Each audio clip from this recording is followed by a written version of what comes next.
Hey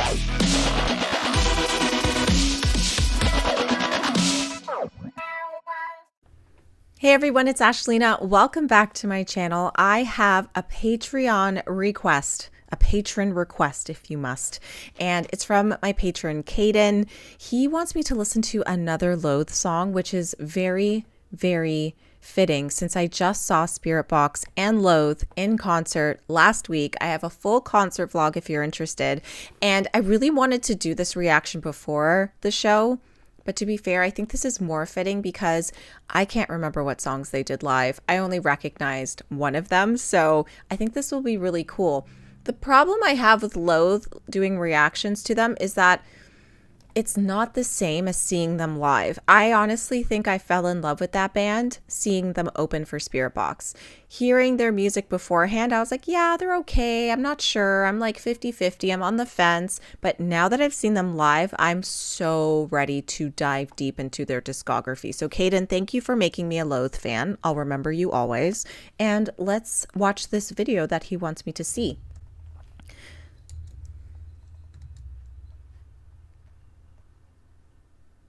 Okay, so this is going to be really cool to watch because this is Loathe on Audiotree. And basically the timestamps say they talk about screaming, creativity, new faces in the dark, on writer's block, gourd, and on limitation. So I'm excited to see what I'm watching. I assumed this was going to be music, but I'm here for it. Let's check this out.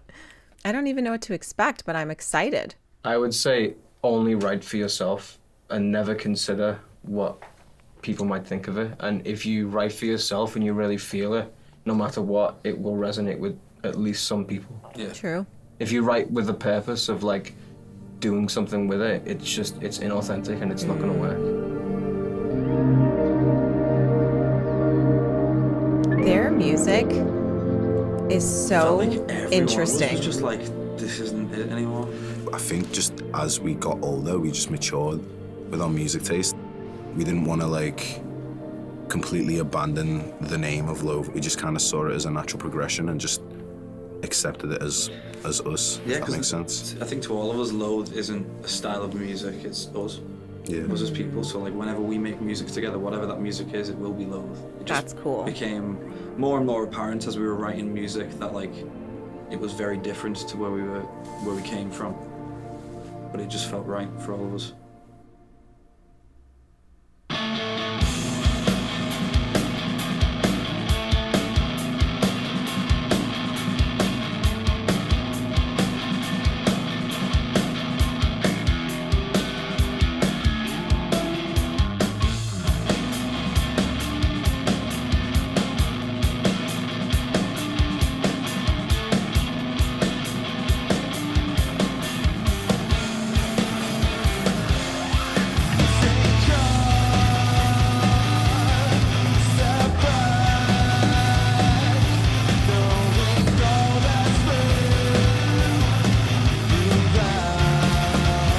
I love his voice so much.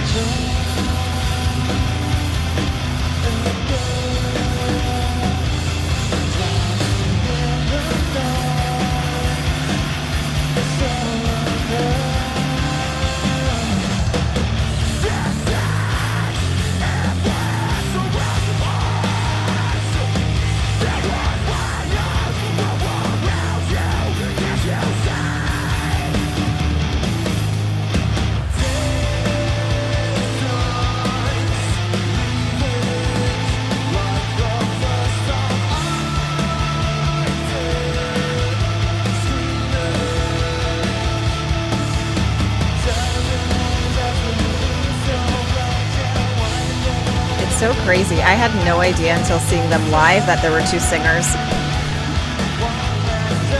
Makes a lot of sense.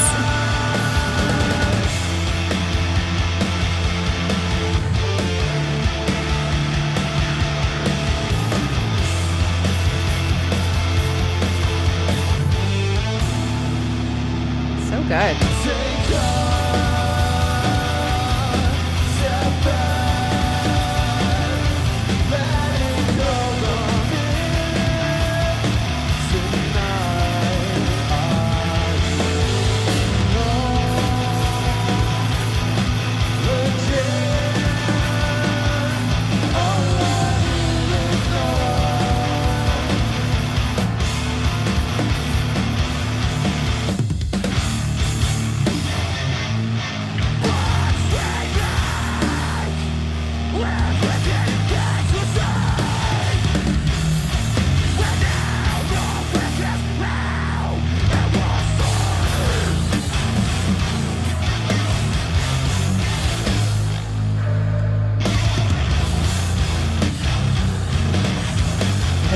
music is so intricate. Like, it's insane.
They give me like Deftones vibes, no?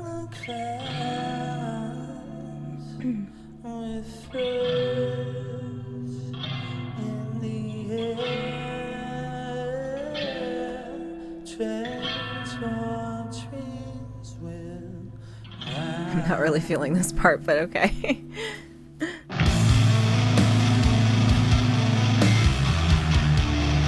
Their music is beautiful. Like, I could jam to this like instrumentally, you know?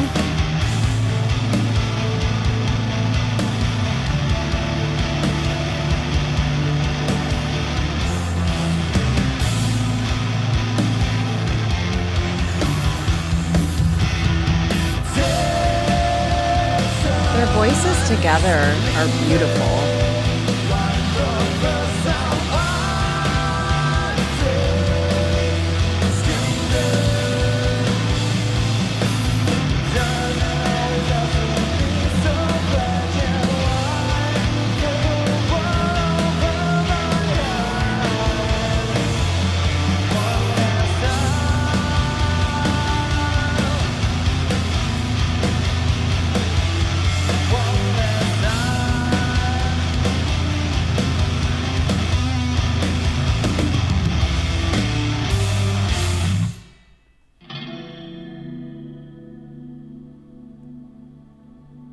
So good.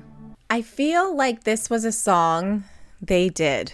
Loathe, Toronto set list. The first song they did was a new song, and I don't think anybody knows the title of it, hence the question marks. Then they did Screaming, then they did New Faces in the Dark, and they did Heavy as the Head That Falls, With the Weight of 1,000 Thoughts, Dance on My Skin, Two-Way Mirror, Is It Really You, and Gourd. And the only songs I knew were Is It Really You and Gourd, because I reacted to both of those. And I kind of loved that they ended with those two because they were beautiful. So it's nice to hear Screaming again, because when they started Screaming, I was really intrigued. I'm like, oh, this is interesting. And then it's kind of how I figured out, you know, within the first two songs that there are two singers in this band. And I think where I'm iffy, and I really hope they never watch this, I like the lead singer's voice a lot. I'm not too keen on the guitarist's singer's voice. There are moments that are lovely, and there are moments that I'm like, eh. So I think that's where the disconnect is with this band with me. But again, that could change. That could change. So we're going to carry on. We're going to keep calm and carry on. It's so funny I said that because they're British. Well, Sean wrote that song. That's one of Sean's songs. But I remember we were like, I think it was me and Eric, we were in the car somewhere, like on our way somewhere. And Sean had just like sent the link for it into the chat. So we put it on and we were listening. And at this time we were like 99% done with I Let It In. Like we were like, we know what songs we want to be on the album. And we all listened to Screaming in the car and we were like, oh my God, like this needs to be on the album. Oh, I love that. At the time, it was a lot of Queens of the Stone Age, just because I feel like a lot of their music is just like 2-note chords and sort of playing around with that. For me, the way I typically write is I'll just play guitar, like an acoustic guitar. I won't like plug it in or anything. And I'll just play it and play it and play it. And then if I have an idea, I'll just play it for weeks and months and sort of map the song out in my head before I ever take it to a computer. Wow. Imagine the drums and where the chorus is, where the verse is, where the bridge is and whatever. It doesn't even have to be an acoustic, it could be like an electric guitar but just played acoustically. Because you don't have like the tone or anything to sort of bolster it or make it sound any stronger than it actually is musically. Once you actually start producing it and figuring out what the sonic quality of it is, then it just makes it sound more impactful, I guess. Everyone kind of gets involved with everything. I think that's why everything's so eclectic and why a record can have so many very different sounds. I usually end up just starting with synths and pianos, really, whenever I'm starting with stuff. I'm not like into production or mixing, same as these guys. So I'm kind of like, in a way, trying to learn off them in a way, because I feel like that greatly kind of affects where other people will kind of see an idea going, is how you kind of present it production-wise. There's not one lyric, right? Like, there's not one person who writes all the lyrics. We kind of all just chime in together. It's kind of like... That's Same cool. with the music. Yeah. Like, I feel like we're really, if you want to like define a band, I feel like we're really a band. Like, everything that we do is put through each of us. I like that. And we have to approve it all. I like that a lot. There's a lot of stuff that I write that I'm like, no one in the band's gonna like this, but I'll just do it anyway. That kind of, it almost like dragged us towards the softer side, because like we were always really heavy, but everything I wrote was really soft. And I think then when we started like getting into those things, then other people would then start writing things in that vein, and it just kind of rolled from there. We've been working on music lately, and it's been a lot smoother because we've all grown up together and sort of learned how to not invest absolutely every ounce of ourselves into one note, which we used to be like, but now we just sort of see the bigger picture and how it doesn't really matter as much. That stuff's attractive to us now as well. I think it's again, it just sounds like a band. It sounds like people playing, as opposed to we used to like really edit guitars and everything like that, you know, because it's also part of the style. But I think where we're heading is it's just correct for what we want. Chords. It's just more raw. Yeah, just I mean, if something if your finger slips and it sounds cool, it's like keep that in.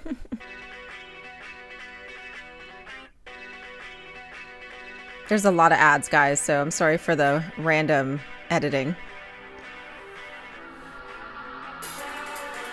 I remember this song too.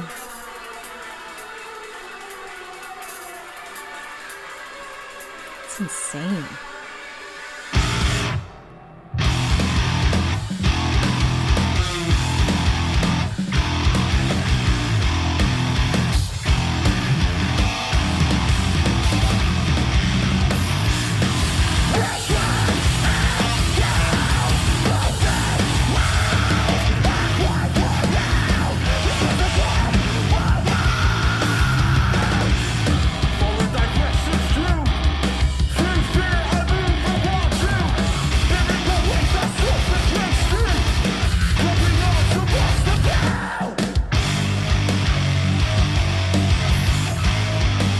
Such a good screamer.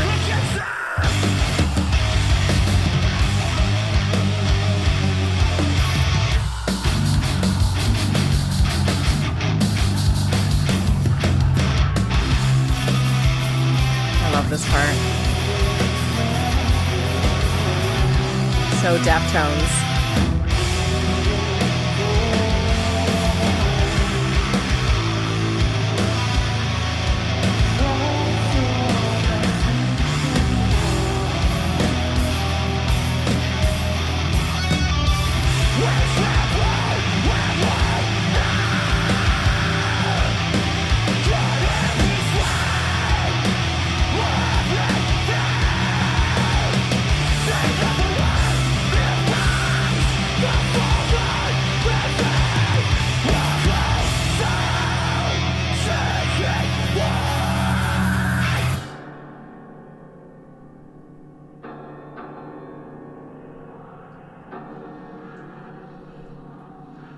Song is crazy.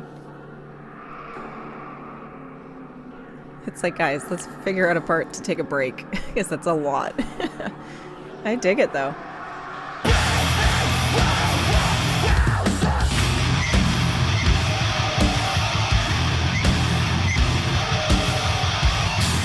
It's a lot.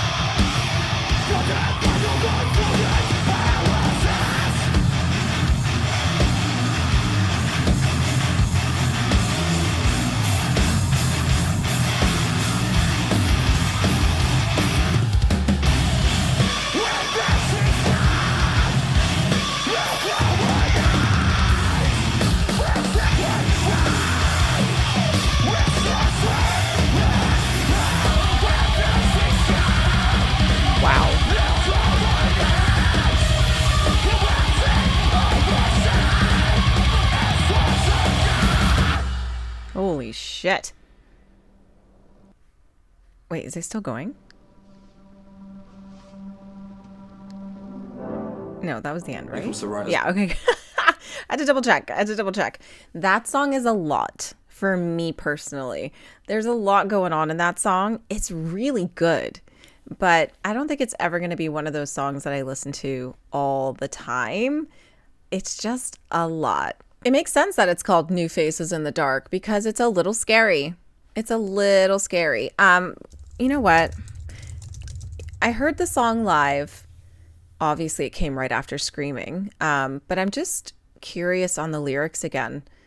Forgive her, hatred echoes through thin walls, a cry for help becomes a cry for war. Being a weight that suffocates you too, grow beyond amongst the few, you'll suffocate too. The thing with this song is that it's a lot of screaming. Understandably so, but I feel like if you're not actually understanding what they're saying, it's probably a song you're gonna skip. But musically, it's pretty impressive. I saw them live, and obviously I was in the mezzanine, so I was pretty far away, but just watching the guitars play, the basses play, the drummer play this song is absolutely batshit crazy. They are so talented, but again, it is a lot for me for this song, but I think listening to it again while reading the lyrics will definitely make me appreciate it more. And I'm saying this as someone who's very vocally invested in bands and artists. I usually have to be obsessed with the lead singer or I'm not going to be into the band. And again, this band is musically talented in every way possible, but just some of the vocals irk me a bit. So I don't know. I still like this band though. I think they're cool. Okay, let's listen to what they think on writer's block. Block would definitely. When it comes to writer's block, we're definitely still growing and learning with that. Yeah. Something that we deal with quite a lot because we have such high expectations on each other. Yeah, definitely. Like, I respect everyone's opinion so much in this band that, like, at times it can almost feel like I am writing for someone else because I get into my own head. But then I'm just kind of getting over that hurdle again of, like, writing for myself and, like, just pushing on through and not, like, let my head get clouded with what I might think other opinions would be. That's good. At least they're all comfortable sharing everything. About things. Yeah, I guess because of the expectation that we have from, I mean, specifically with I Let It In, and it took everything. Like having to follow something that like people received so well, it's daunting. Mm. But then you just try and reel it back and think like we did that ourselves, no external. Like we can do that again, if not better. And just remembering that and. Just remembering who you are. Yeah, exactly. Yeah. And where you came from and not letting that slip. Yeah, we're trying to, we're hopefully gonna finish the album on this tour.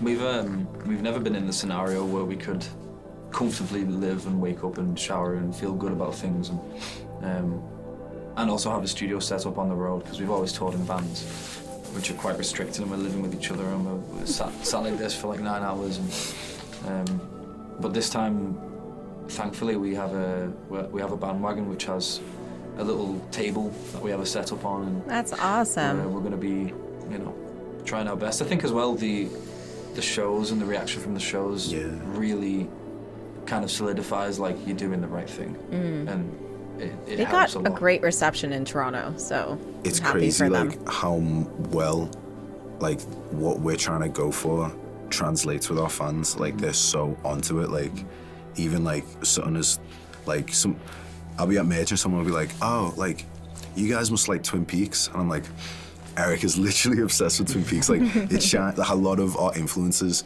shine so clearly through our music, and it translates so well to the fans. So I like that. It's really cool. It's very validating.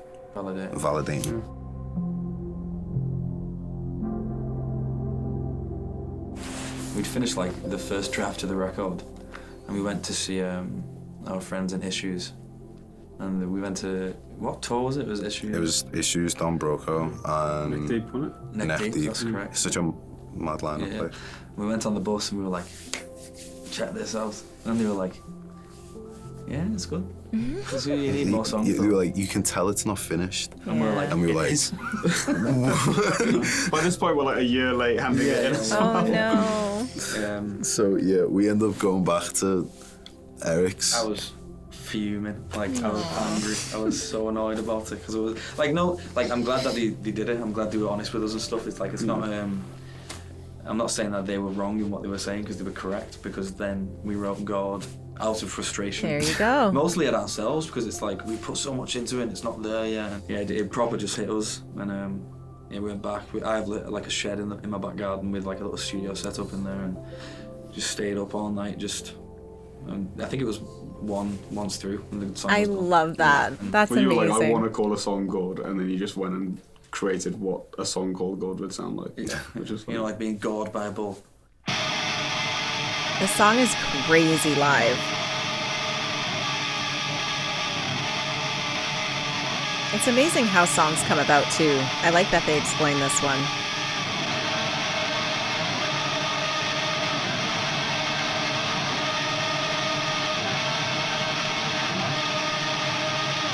I love watching people play guitar.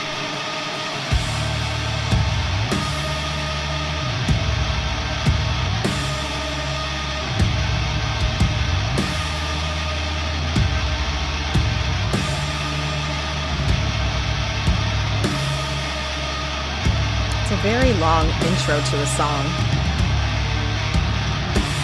But I like how it changes. It gets more interesting.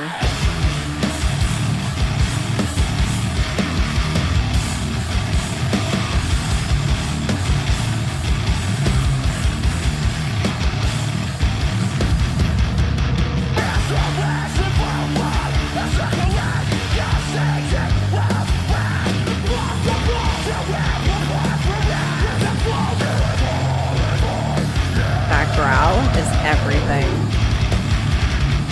The song is gangster. I love it.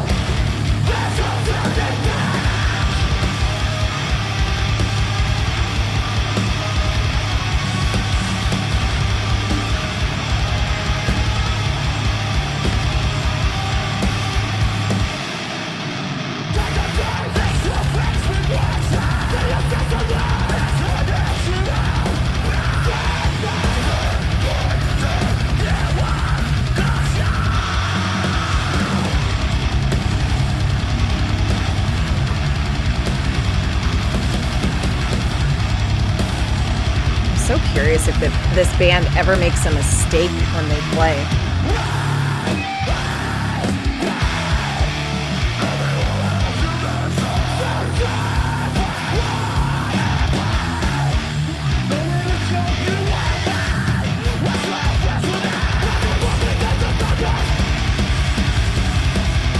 This song is insane.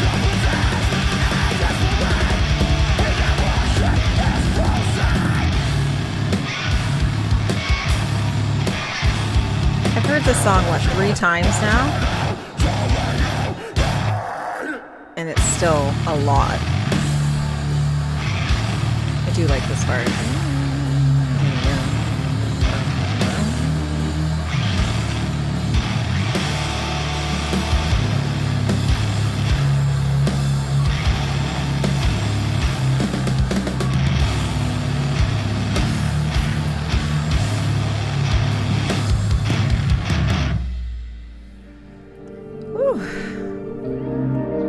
Song's crazy. I think the way I would break it down is it's not that I caused the band to write soft music. I think I just wrote soft music and then people in the band liked it and we realized that like we can do anything we want. We don't have to just be heavy.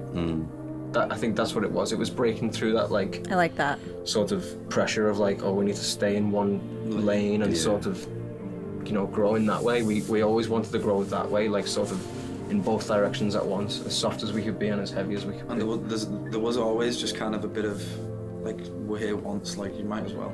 There's why limit yourself in anywhere? If you want to do this, let's just do it. Be Because then you're just eclectic. starting from the ground up. If you're like, oh, there's this style, so it's going to have to be under a different name. Then you get other people involved to kind of grow it, and then it ends up you're putting Eggs in a people know when they don't put your eggs in one basket. But that's exactly what we're trying to do. And to be honest, I think as well, like we appreciate each other so much, and we validate each other's like skills and everything that we do. That, like, So that is talented. At least for me, that's a big thing as well. Like family is important, but when we really appreciate each other and what we do for each other and how like doing this together, it's like it wouldn't be Loathe without. Oh, they're so each individual sweet. person. I love that.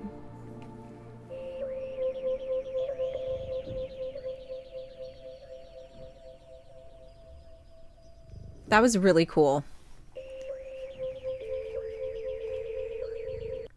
That gave me a lot of insight to this band, which I really love. The thing with me about listening to bands for the first time, even if I'm not like the biggest fan, I really love hearing about how they come up with things and seeing them do live versions of their songs, because then you can see how like complicated and creative it really is rather than just listening to it, because you never know what the hell is going on in a song unless you're like a producer or a guitarist or a singer or a drummer or a bassist or a synthy piano person, whatever the case may be. Unless you know all of that, it's really hard to visualize how the song is being made. And for them to kind of do this little interview and talk about, you know, writer's block and, you know, their brotherhood in a sense, and the way they want to make music, the way they thought they should make music, it makes me like this band so much more. And I think a lot of bands that are up and coming need to do things like this. They really need to not only grow their audience, but really showcase what their music is about, how their music is being recorded, what the thought process is. It just brings fans closer to the band, and that's how you keep fans around. So I really enjoyed this, Caden. Thank you so much for sharing it with me. I have a really big appreciation for this band. It's probably a band that I'm not going to really go out of my way to listen to a lot, but I don't think I could miss a concert of theirs because I was so blown away by their live shows. It was so much fun. The crowd was so into it. They're great on stage. They sound amazing. And it was just a vibe. It was a really good vibe. It fit with the rest of the bands that were at the Spirit Box show. And I just think that sometimes audio doesn't translate as well as live. And I really appreciated seeing this, especially up close and personal, since I was so far back at the show. It was really nice to kind of see what they're capable of doing up close rather than just listening and kind of squinting to see what's going on stage. They are a very, very eclectic band. Their sound is primarily heavy, but it has a lot of softness to it, which I love. I'm still on the fence of being like a really big fan, of course, but I do appreciate their music a lot, and I look forward to listening to more. They have piqued my interest, that's for sure. I'm very thankful they opened for Spirit Box. Otherwise, I probably wouldn't have went to one of their shows. Unless I saw some live footage and stuff, then sure. But I'm like really digging this band. I think I just need to hear more songs and really get comfortable with their style of music. Although I love metal and I love rock and I love screaming, I need that contrast of lightness and darkness in metal. Otherwise, it's just too much for me. And so Gourd is one of those songs where I think musically it's fantastic, but it's a lot of screaming with little to no melody of singing. And I don't know if I can get into it. So I never give up. I'll be listening to it on my own time, and I'll update you guys once I do another Loathe reaction. But again, if you guys want to make a request of a reaction on my channel, I do have a Patreon where you can go and join the devotee tier. That's how you get a request in. I also take tons of recommendations in the comments. If I see something that sounds interesting, I will most likely do it. And I take tons of suggestions all the time. I also go live on Twitch every Saturday. Last Saturday, I went rogue and said, guys, I don't want to watch music videos. I just want to hear songs you think I should listen to. And so I got a lot of new bands that I've never heard before, and that was really fun. So come join me on Twitch, hop on Patreon. It's free to join. And I'm going to talk about my vinyl of the day. Now, for a Loathe fan, I'm going to go straight into Alexis on Fire because City and Color is great and all. If you're a Loathe fan, could you please check out this band? If you like them, awesome. So this is kind of like a duo band. It's Monine and Alexis on Fire. Check out both for sure. But let me know if you like Alexis on Fire. If you do, awesome. If you don't, that's okay too. But I feel like if you're a Loathe fan, you might dig them. I think they'd be right up your alley. So check them out. Tell me what you think, and I'll see you guys in my next video.